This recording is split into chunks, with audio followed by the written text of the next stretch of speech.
Après couler des empreintes secondaires, le prothésiste procède à la réalisation des maquettes d'occlusion qui vont servir à la prise des rapports intermaxillaires. Cette dernière est répartie en 3 étapes. D'abord le réglage du plan d'occlusion, puis la détermination de la DVO, suivie par la prise de la RC. En plus du plateau d'examen, nous aurons besoin des instruments suivants. Chalumeau, plan de Fox, couteau à cire, papier de verre, pièces à main et fraises en carbure de tungstène, compas à pointe sèche et des boîtes à étiquettes. Et une boîte à étiquettes. Les maquettes d'occlusion telles qu'on les a reçues de laboratoire sont composées d'une plaque base en résine et d'un bourrelet en stance. Nous débutons par la vérification de la stabilité ainsi que de la rétention des maquettes d'occlusion en bouche. Chaque maquette d'occlusion doit être vérifiée séparément en contrôlant la stabilité en bouche.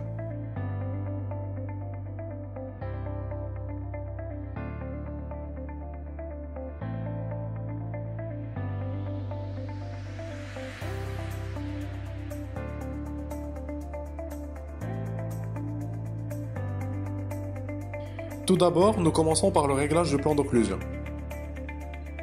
Le réglage du segment antérieur consiste à rechercher l'esthétique faciale en évaluant le soutien de la lèvre supérieure.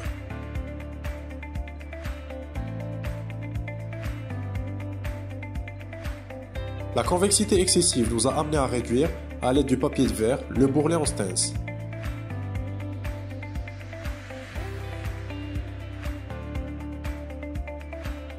Et à l'aide d'une fraise en carbure de tungstène, la plaque base de la maquette.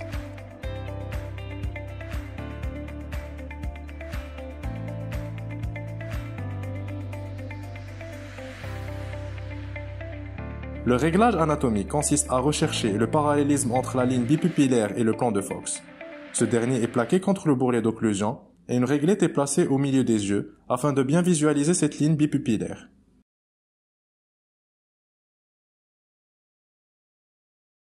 Le parallélisme est obtenu par grattage de la zone antérieure du bourrelet.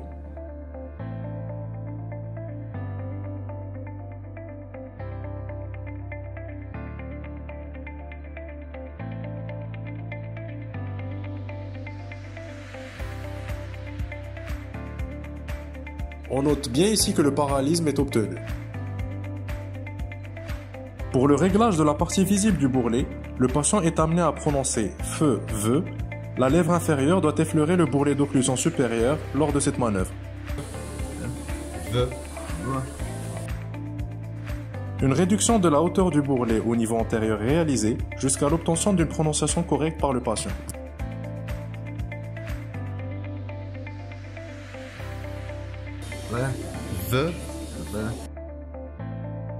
Par la suite, il convient de tracer la ligne médiane représentant le point interincisif, le prolongement des ailes du nez représentant les pointes canines, ainsi que la ligne du sourire.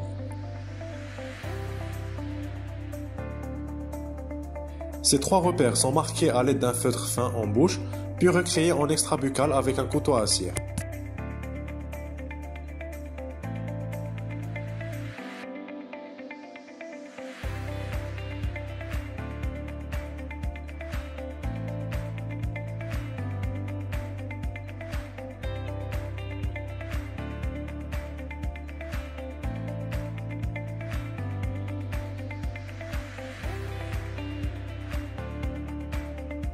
Le réglage du segment postérieur consiste à rechercher le parallélisme entre le plan de Fox et le plan de Camper, visualisé à l'aide d'une réglette métallique.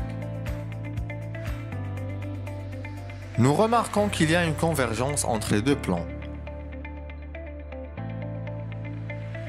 Une réduction de la partie postérieure de part et d'autre du bourrelet d'occlusion est réalisée.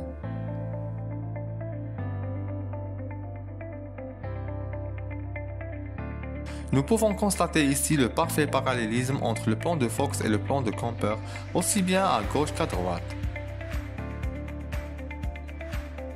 Concernant le réglage de la DVO, le patient est d'abord placé en position de repos physiologique par la prononciation des MA.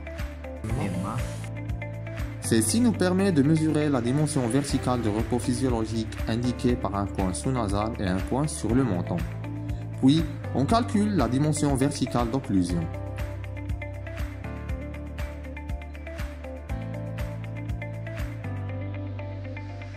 Les corrections sont portées sur le bourrelet mandibulaire uniquement jusqu'à l'obtention d'une DVO correcte. L'encadrante peut intervenir à tout moment afin d'aider l'étudiant selon la difficulté et l'importance de l'acte à réaliser. Pour des réductions importantes, un papier de verre à grains épais peut être utilisé.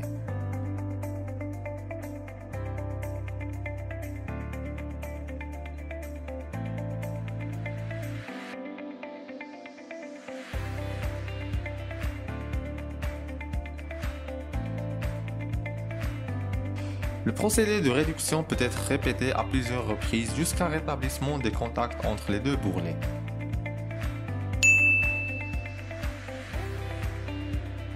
L'obtention de la DVO correcte doit être concomitante à des contacts homogènes entre le bourrelet maxillaire et mandibulaire. À la fin du réglage, il ne faut pas oublier de contrôler également l'espace libre d'inocclusion.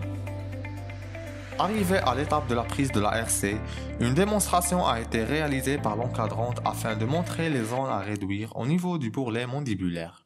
Couper cette moitié-là.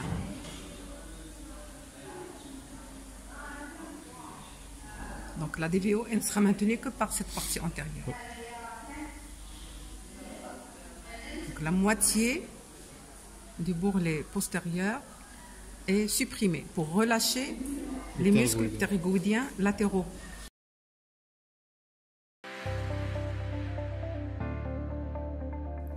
La réduction de la moitié postérieure du bourrelet mandibulaire est ensuite apportée en suivant les repères tracés au feutre.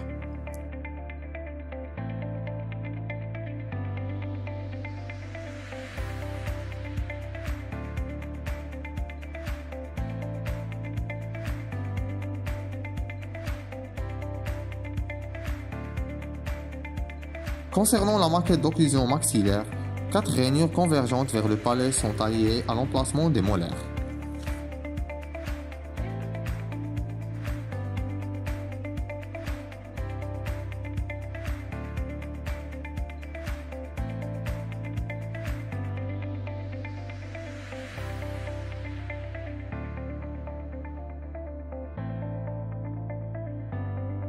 Avant de déposer la pâte de Kerr, des repères sont tracés en face des encoches maxillaires.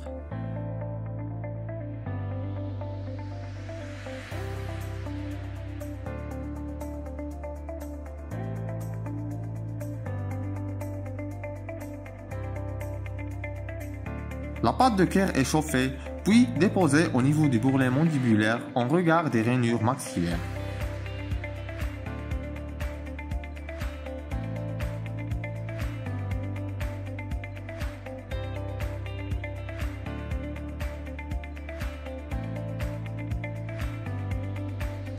A l'aide d'un doigt vaseliné, un modelage peut être apporté sur la pâte de Kerr.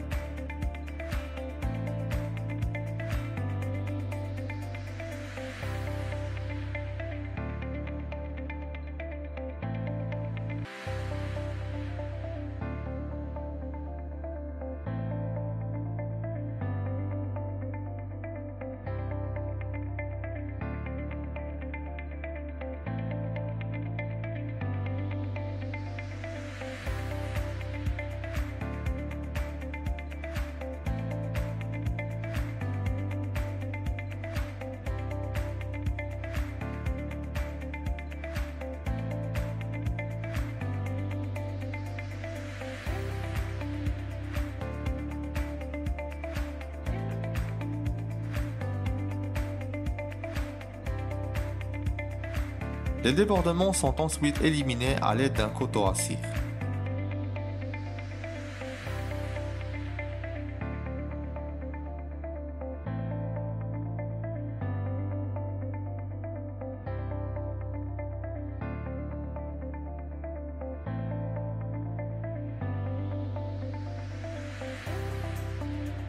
Il ne faut pas oublier de vaseliner les encoches.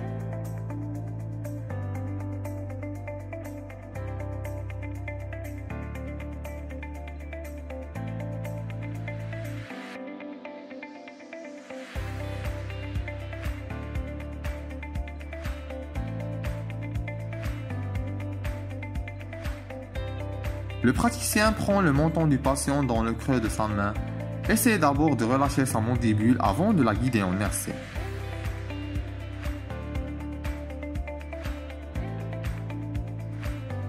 Une petite astuce consiste à réaliser 2 ailettes de pâte de cœur de part et d'autre du bourrelet mandibulaire. Elles serviront à placer les 2 index lors du bidage en RC.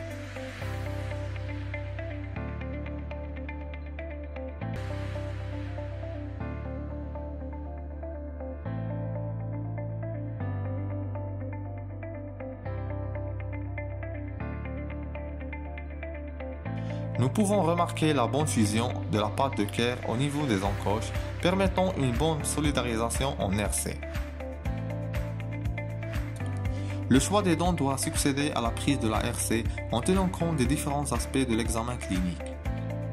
Le patient est placé devant un miroir à la lumière du jour en lui proposant 3 différentes teintes choisies selon les règles dontogéniques. Elles sont positionnées au niveau du coin de l'œil, milieu de la joue ou sous la lèvre inférieure.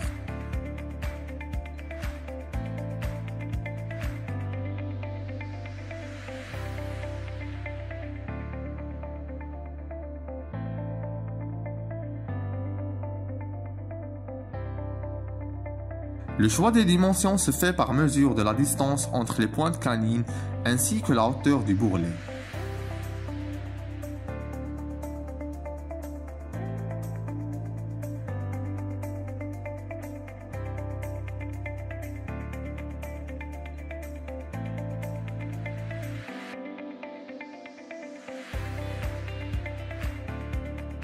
Les données sont ensuite confrontées avec la carte des formes pour avoir la référence convenable.